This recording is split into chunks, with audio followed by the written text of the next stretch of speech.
If you have children from ages 4 up through the 2nd grade, if you'll meet Shelly up here at the door, and they'll head to children's church.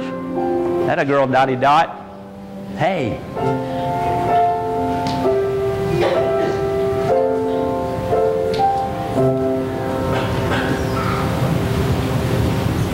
Hey, Tammy. Hi. Wow, what a good start. I was praying this morning, God, would you begin something new today? You know, it's like, wow, it's awesome. Chris, thank you for where are you? Thank you for leaving your notes up here. I got me a new sermon. Here are your notes. Man, I need to just preach right here. Wasn't that good? I love that boy. Yeah.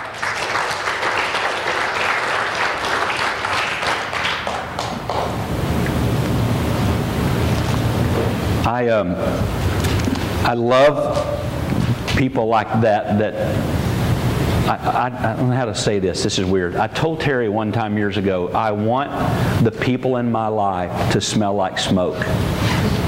I don't mean cigarette smoke. I mean, I grew up in that. My dad was a 2-packer a day. So anyway, but I want people who have been through stuff that have walked through fire and have come out the other side looking like that. You know, that's the people, the real, authentic, been there and back, you know. And so, Chris, you smelled like smoke up here today.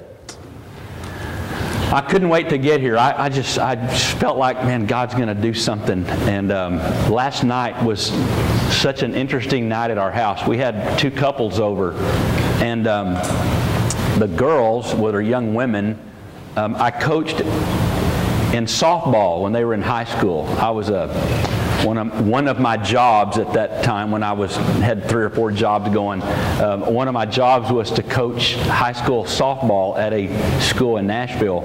And these 2 girls were on my team. One was the catcher, and she was a dirt bag. She would she would slide head first into base. I mean, she was that kind of a player. She could go for it. She'd wear eye black and stuff. She was one of those. She would be totally drenched in sweat and dirt. And the other one was a little more prim and proper than that. But anyway, so one day we got a call that one of these girls, young ladies now, had something that go on in the night. She was in her bedroom, and something came over her, whatever this illness was, that she literally could not move out of her bed. She thought she was dying, and she was. She called on her cell phone to her parents' bedroom to tell them, I'm in trouble. They rush her to the hospital. They get there, and the ER, she sat there forever, and the dad got furious because they couldn't get her. He took her to another place. Anyway, long story short, they admit her to the hospital, and the doctors say, you will not live through the day. You need to call. And so she called her family in and began to call friends and set up a video camera in her hospital room on her bed, giving her last whatever. And so we go and begin to pray. God, you cannot take this girl's life. It's not her time. God, we ask you in the name of Jesus, preserve her life. And she was at my house last night. 9 months pregnant. Yeah.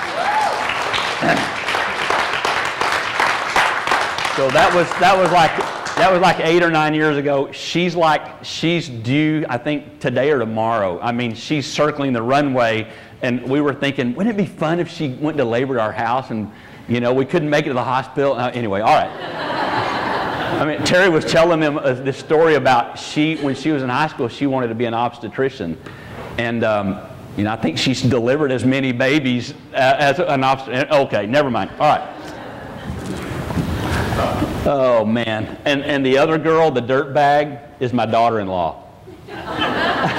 She and Nate began to date when they were in high school. And he was one of the ones to go to the hospital when Kylie was videoing her last statement. This is this is to my, I'm just like, wow. And God redeemed her. And anyway, just, so last night was just special. And finally, I don't know what time it was, I got to go to bed because I get up really early Sunday morning. So I was like looking at, I'm going to have 3 hours if I go now. So I better go grab my 3. And I asked Terry when she got up this morning, I go, so what time did they leave? Anyway, that was fun. Well, we have been studying for the last month a little bit about the life of Elijah. And that's found in 1 Kings 17, 18, 19, 20, right in there. But today we're in 1 Kings 18. So Elijah is this prophet. And he had not been heard of. God had just been preparing him. And one day God said, okay, now's the time. And so he goes to King Ahab, who was the king of the country, who had this wife named Jezebel, this wicked, wicked woman. And Jezebel really was the king. He was her little puppet, and she would tell him what to do. And he was so henpecked, and so she would tell him what to do, and he would do it. So one day, this prophet shows up dressed in camel hair, long hair, all this, and he shows up and he speaks one sentence, and then he disappears again. And basically he says, the God who I love and serve, in His name I'm saying to you today, it will not rain until I speak again. And sure enough, it didn't. So he goes and God hides him beside the brook Cherith for a year. The ravens feed him, and then he ends up in this widow's house for another 2.5 years. And remember, we looked at that last week. He shows up at her house, and she is getting ready her last meal. She's literally out of everything to eat. She's gathering sticks to make her last meal for she and her son. And Elijah shows up, and she feeds him, and miraculously, we talked about that 2 weeks ago. God, for 2.5 years, she never ran out of flour and oil, and just this incredible story. And so he's there now for 2.5 years, and so 3.5 years later. So that's where we are. Okay, so push pause, and I want to introduce today by this little story. In the early 1950s, during Stalin's horrible reign, the reign of terror, a doctor was thrown into one of the concentration camps in communist Russia. And this doctor's name was Boris Kornfield. And so he was thrown into prison, and it was during this time that this doctor began to hear of this story of one of the guys there about Jesus. And okay, so he's hearing this story. Well, at the same time, a doctor in a concentration camp was like a rarity. They were scarce. And so the doctors got a little different treatment than everybody else, because even though he was a prisoner, a political prisoner, because he did not quite embrace Stalin's stuff, and that's why he ends up in prison. And so, but he's treated a little differently, because even some of the guards would have to see the doctor, not just the inmates, but the guards. And so he got a little special treatment, or all the doctors did. Anyway, one of the doctor's functions was that if there was an inmate that the guard didn't like, or was giving him trouble or whatever, the guard would want him to sent to solitary confinement. But what he had to do is he had to get a doctor to sign off on it, that this person was physically able to withstand the punishment. And of course, the doctor signed off on it every time. Until the day Boris Kornfield had listened long enough to this guy and accepted Jesus. So here he is in Stalin, Russia, concentration camp, who accepted Jesus as his Savior. Now all of a sudden, as he began to grow and pray and stuff, he began to have a problem with just signing off on this thing, this whole idea of justice. And okay, so anyway, he stopped signing it. So to top that, one day, one of his patients had this, I forget the name of the disease, but it was triggered by malnutrition. And now like skin is falling off, and this guy was in horrible, horrible shape. But malnutrition was what set off a lot of the diseases. And so one day, the doctor, Boris, sees an orderly. An orderly was taken from the prison population because, and they were an orderly because they could be bought kind of by the guards, and so they literally became traitors to the prison population. And so this orderly, Boris Cornfield, the doctor, finds him bent over a partial loaf of bread, just stuffing his mouth. When over here his patient is dying of malnutrition, and just so something, and he did the unthinkable. He turned the orderly in. So now he is a professing Christian who now has become a stoolie, turning in the orderly. And that was a no-no. He knows now, I have opened the door for whatever comes, because he knows now he's going to be killed. And so the orderly was sent to 3 days in solitary confinement. During this 3 days, one of his patients, he began to he had been wrestling with this whole thing of Jesus. And the guy that led him to Christ had been transferred to another prison camp, concentration camp. And so he's like, I got to talk to somebody. And so he begins to talk to this patient who had just come out of surgery for intestinal cancer. And this, he's in and out of consciousness. But Boris Cornfield begins to talk about his experience with Jesus and things that he's dealing with, and about how he's been praying for forgiveness. And all afternoon long and on into the night, he talks to this patient, he had never seen before. And he's telling him about Jesus and his conversion experience and all of this stuff. Well, after he had turned in the orderly, he knew that if he slept in his barracks, that he would get killed. And so he would, those 3 nights, he would just catch a nap or whatever in the hospital. And this was in one of his nap times that night in the hospital. Someone slipped in and hit him in the head 8 times with a hammer. The next morning, the young patient who he had talked to and through all the afternoon and the night hears footsteps running in the hall and wakes up and thinks, oh good, the doctor's coming. Now I can maybe talk to him a little bit today. But the doctor didn't show up, and another one of the people there in the hospital whispered what had happened in the night. That the doctor was dead and had been beaten.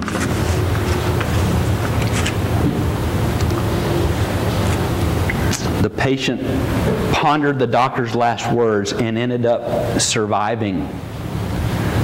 But Boris Cornfield didn't, but his testimony did. For you see, I hope you're familiar with this name. The patient that Boris Cornfield spoke to all afternoon and night, his name was Alexander Solzhenitsyn. Probably one of the greatest Christian minds and Christian writers, not only of our day, but of all time. I mean, just this brilliant, godly Christian man that wrote this book out of that experience called The Gulag Archipelago. It was just phenomenal. Isn't that amazing? See, God had put this doctor at that place, and that's kind of, I want you to remember that as we look at how God puts people in places at certain times for certain things. That's what's going on here in 1 Kings chapter 18, verse 1. After a long time, that's 3.5 years. After a long time, in the 3rd year, the word of the Lord came to Elijah. Okay, now remember, for 2.5 years, he's been hidden in this widow's house. 2.5 years. And one day, God goes, Elijah, I want you to go and present yourself to Ahab. And I will send rain on the land. There it is. Remember, he said, rain will not come until I speak again. And so God's going, now's the time. This is the time. See, God, listen to me. God is right on time. And He's right on schedule. Okay? He's right on time. And He's right on schedule. And we want God to do this or this. But He's right on time and right on schedule. And so in the perfect timing of God, He goes, today's the day. Go, Elijah, and present yourself to Ahab. Now remember who Ahab is. Ahab is the king, and the country had fallen so far and far, far away from where they were as a God-fearing nation. Remember, we looked at back in the Kings, it said, so-and-so begat so-and-so, and he did more evil in the sight of the Lord than his father. And then he begat so-and-so, and he took it to a whole nother level, and it had just gone on and on and on and on. And now the nation is in total idolatry to the gods of Jezebel. The Baal worship is just like out of control. And it's like there is no worship of God at all in the entire nation. And so Elijah went to present himself, and now the famine was severe in Samaria. And Ahab summoned Obadiah, who was in charge of his palace. Stop, don't look ahead. Okay, 3.5 years it had not rained. There's a drought, a famine, and I mean, it's like getting into King Ahab's pockets. It's one thing for the country that he didn't care much about. He didn't care about the people, but we'll look later what he sends Obadiah, the governor of his place. He sends him, watch this, to find water for the horses and cows. What? I mean, it's not even about the people, it's about what I have. It's about, I'm fixing to lose, because he had 2,000 chariots. It was only, King Solomon only had 1,500 chariots. So now, the king now has 2,000, I mean, it's like, so he don't want to lose his property or whatever. And Jezebel's probably going, don't keep that. Okay, never. I won't make that joke. Okay. So he shows up and says, as the Lord lives whom I serve. Remember, he said, as the Lord lives whom I serve, there will be no dew or rain until I speak again. Now he comes to speak.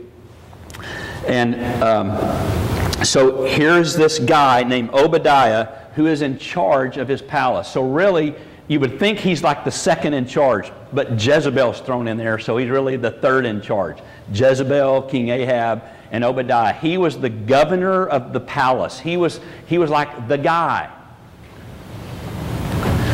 But when you keep reading, here's what you find. He loved God. In this godless nation, in the middle of it all, here's this obscure figure that we never hear from again. We don't see him before, we don't hear from him again. Just these few little sentences here. In the middle of this horrible, horrible thing is this guy who loves God that works for King Ahab and his lovely wife Jezebel. Okay, we're going to unpack that a little bit. There's so many ways to go with this. I'll never get to it all. This reminds me of so many things. It reminds me of Joseph. Remember in Genesis chapter 50? Remember the whole thing? He was bought and all of those horrible things, and then his brothers come and he says, you intended this for evil, God meant for good. Remember? Or then there's Daniel. Shadrach, Meshach, Abednego, all of this, like he's just all these things, the right place at the right time. It also reminds me of Esther. The book of Esther relates this one little story. It's like this one episode. The whole book is just about this one event. What's so funny about Esther is it doesn't mention the temple, it doesn't mention Palestine, it doesn't mention Jerusalem, it doesn't mention the covenant, it doesn't mention the law of God. In fact, it doesn't even mention the name of God, Jehovah. It's just this one little story about this orphan girl, young woman, an orphan who was raised by her cousin Mordecai. Yeah. was raised by her cousin Mordecai. And just in this story, it's this unpacking of this one tiny event of Jewish history. It's about a feast that was held in this palace in a town called Susa. And the king asks for his wife to come in to this banquet that he's having, and he wants her without her veil. She refuses. She like gets pretty obstinate and refuses. Well, he gets upset. He has a fit, and so all of the guys around him go, you need to divorce her. So he divorces the queen over because she wouldn't come in with her veil or whatever, without her veil. And so now the guys go, we got to find you a new wife. And so they search the entire country and bring in these virgin girls from all over the country so that the king can have his pick. Guess who it is? Esther. The little orphan raised by her cousin Mordecai is the one. Listen, it's just like God, isn't it? That God puts people here. He puts you there. He puts me here. He puts me as a softball coach. It's just like this. It's God, the workings of God. And so here is this young woman, Esther, who God goes, history hinges on this. It does. And because here's what's happening. Behind the scenes, there's this guy named Haman. And he doesn't like Esther's cousin Mordecai because Mordecai is a Jew. And Haman is like, we got to wipe out the Jews. And so he begins this little scheme. And he's going to wipe out Mordecai and all the Jewish people. And somehow he gets the king to sign off on, okay, here's what we're going to do. It's going to wipe it out. And the king doesn't realize who Esther is and all this. He doesn't realize what's going on. But God does, and God has this girl here. And so in Esther, turn to the right, to Esther chapter 4. I want to just show you just a little bit. Go to the right, you'll go through the Chronicles, and then you'll go through Nehemiah, and then you'll come to Esther. What are you doing in Esther? I thought we're in Kings. I just have to show you. This is so incredible. Esther chapter 4. I'm going to start reading while you keep looking, okay? When Mordecai learned of all that had been done, he tore his clothes. This is cousin Mordecai, okay? He tore his clothes, put on sackcloth and ashes, and went out into the city, wailing loudly and bitterly. He went only as far as the king's gate, because no one in sackcloth could enter. And in every province to which the edict and the order of the king came, there was mourning among the Jews, with fasting, weeping, wailing. So they get news that they're fixing to all be wiped out. And so all of the Jews everywhere in all the towns begin their whole mourning process.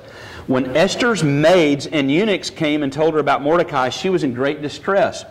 So she sent clothes for him to put on. Remember, he's at the gate. He can't come in because no one in sackcloth and ashes can enter in. And so she sends him clothes. Put these on and come tell me what's going on. So they go out to Mordecai, and he wouldn't do it. And so, verse 6, Hathach went to Mordecai in the open square of the city in front of the king's gate. Mordecai told him everything that had happened, including the exact amount of money that Haman had promised to pay into the treasury for the destruction of the Jews. He gave him a copy of the letter for their annihilation, which had been published in Susa, to show to Esther and explain it to her, and urge her to go into the king's presence to beg for mercy. Okay, here's the deal. A woman could not go into the presence of the king unless she were invited. If she did, he could have her killed.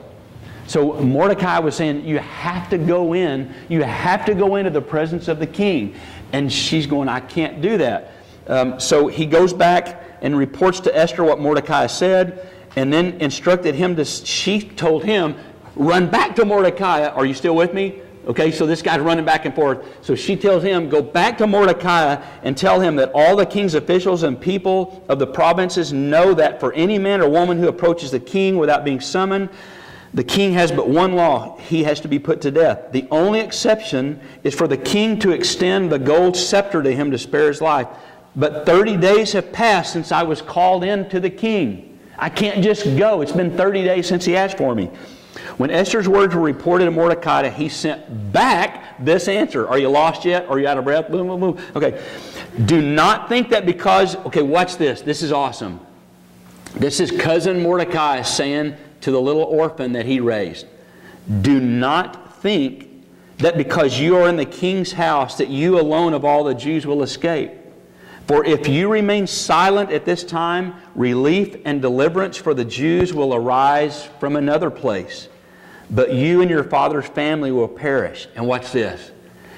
And who knows but that you have come to royal position for such a time as this. God! Isn't that awesome? Can you see it here? It's just like over here when Ahab and all this. Here's this guy, this governor named Obadiah, in the middle of this God-forsaken place. He's like the only one he's still loving God, working for Queen Jezebel. And some of us go, I got to quit my job. It's just too hard being a Christian here at blah, blah, blah, blah. Really? Seriously? I just don't think I can love God in my situation. You got it so bad. I mean, when you look at this, here's this, and here's cousin Mordecai. Who knows? Maybe you're here for just such a time as this. Something's going to go on today, Esther. You're the person. Only God's doing something, and it's you. He called it for you right now. Same thing over here. Obadiah, Ahab, this whole thing is like something's fixing to happen here. And guess what? In you and in me, something's fixing to happen here. Today, in you, through you, around you, for you, whatever it is. We have got to learn to live expectantly going, God, what are you doing? I mean, it's like I want my antenna up. God, what are you saying? What do you want me to see? God, impress my heart. Speak to my ears. Speak to however you can speak to me, through someone, through your voice, through whatever. Speak to me, God, so I'm tuned in. I want to see you move. I want to touch you like Chris was talking about. I want to touch the hem of your garment today, God. Listen, we read these stories and we think, wow, that's so awesome. That's the Bible. But my life, listen, seriously? God wants to do the same thing in you, Janice, as He did in little Esther. He does. I love the Word of God. I think it's infallible, inerrant, all of those things. But it's not untouchable. We look at it like this. Ooh, you know, it's like. But that's you. It's me. It's your story. It's my story. You are Esther. I'm Obadiah. You're Obadiah. Does that make sense? God wants to... We make things like... I got to be so careful here. I'm going to say it wrong and you're going to go... You said... It's like we... I'll just say it. I don't have the right words. I'm going to get in trouble. We idolize this. This isn't an idol. This is life. This is me. This is last night. This is a dirtbag softball girl. This is my daughter-in-law. This is construction site. This is the hospital. This is your job. This is my house. This is my messy house. This is my... I didn't mean that, babe. I'm not in trouble with you. It's her. I wasn't saying my house is messy. Okay. It's my grown-up yard that needs to be cut. On and on. That's what this is. I mean, it's awesome. It's the Word of God. It's holy and all that. But it walks. It has dirt under its nails. Do you get that? It lives. It does live, Steve. It lives, and it lives here today. And it lives in me. It's living now. It lived last night with Kylie, 9 months pregnant. Okay. I'm so passionate about that because we have turned Christianity and worship into sitting in pews at a certain time with the right color carpet, singing this. No, it's not that. It's what I do at 12:01 when I walk out the door. It's what I do this afternoon or tomorrow or my job or whatever. Okay. Let me get back to this.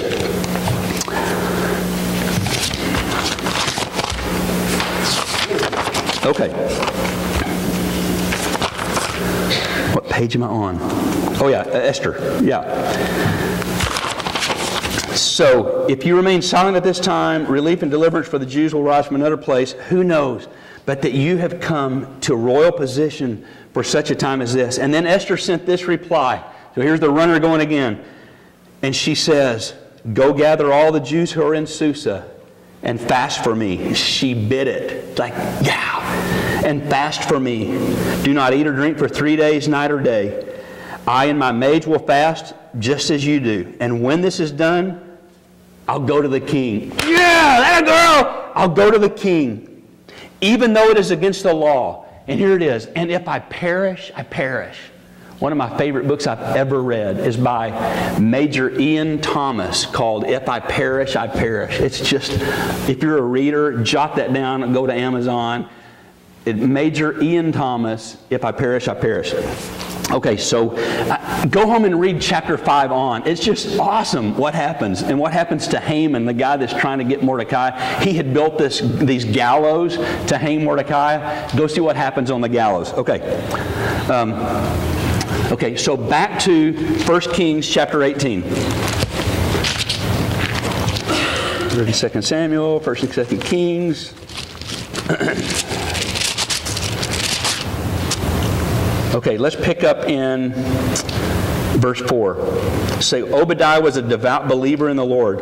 While Jezebel was killing off the Lord's prophets, okay, so she's mad now. She's mad that that Elijah said, it's not going to rain until I speak again. She is ticked. And so she begins to she starts killing off the prophets of the Lord. Okay, what's this Obadiah? This one guy in this palace. Obadiah had taken 100 prophets and hidden them in 2 caves, 50 in each, and had supplied them with food and water for such a time as this. Isn't that incredible? And we're going to look at next week when Elijah goes up and has his little deal on the top of Mount Carmel. Some of the scholars believe that the caves where these priests were hidden in were actually in caves on the side of Mount Carmel, which is phenomenal to me. I don't know how to do this, but so while the stuff is going on up there, here are these priests of the Lord hiding in these caves underneath it all. It's just, there's something to that, and I hadn't figured it out yet. Okay. So he'd taken 100 prophets, hidden them in caves, 50 in each, supplied them food and water. Ahab said to Obadiah, okay, so here's the king talking to his right-hand man. Okay, go through the land to all the springs and valleys. Maybe we can find some grass to keep the horses and mules alive. So the king or Jezebel has no idea he's hiding these priests. And so the king is going, you go this way, I'm going to go this way. Find some water for my horses and cows. Ahab went in one direction, Obadiah in the other. And as Obadiah was walking along, I love how the Bible does that. It's like, it just so happened. So as Obadiah was walking along, who do you think is also walking along? Elijah met him. Obadiah recognized him, bowed to the ground, and said, is it really you, my Lord Elijah? Now, don't get confused with my Lord, okay? It's not capital L, the Greek word kurios, Lord. It's just, that was a custom, okay? Is that really you? Yes, he replied. Go tell your master Elijah is here. So Obadiah goes, what did I do? What have I done wrong? You want me? I mean, this is the guy that's hunted for you for 3.5 years. He's losing stuff. He's lost popularity. He's lost his whatever because of you. And you want me to go? I'm not going, kind of thing. What have I done wrong, asked Obadiah, that you are handing me over to Ahab to be put to death? As surely as the Lord your God lives, there's not a nation or kingdom where my master has not sent someone to look for you. And whenever a nation or kingdom claimed you are not there, he made them swear they couldn't find you. But now you tell me to go to my master and say, Elijah is here.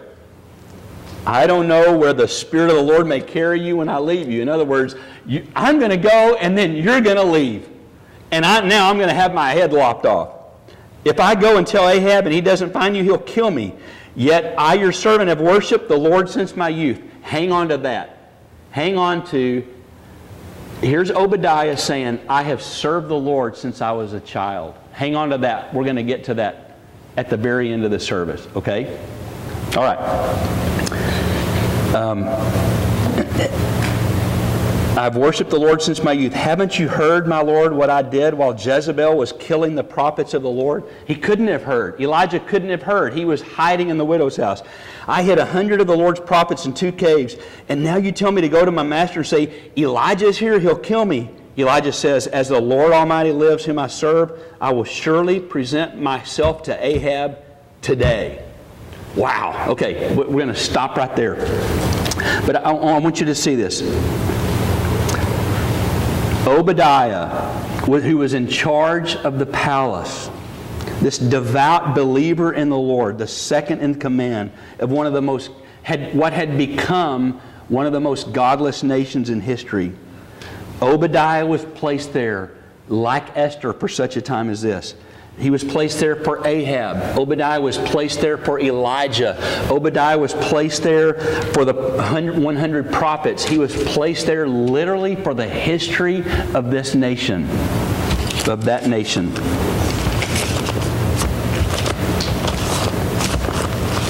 What did I do with my second thing? There it is. See, here's the deal. God is always going before. Here's what I want you to hang on to, okay? God is always going on before, setting up. God, it's like, okay, this is happening. I got to have Esther here. I have to have Obadiah here. And He's going ahead of you. That's awesome news. Listen to some of these verses. You can just jot them down. Jeremiah 1:5. Listen to this. Before I formed you in the womb. Okay. God is speaking to Jeremiah, the prophet, and God says, before I formed you in the womb, I knew you. Wow. Okay, hang on. That's not where we're going. Just think about that. Before I formed you in the womb, I knew you. Well, there's a whole thing about life and... Okay, never mind. I don't want to make that political.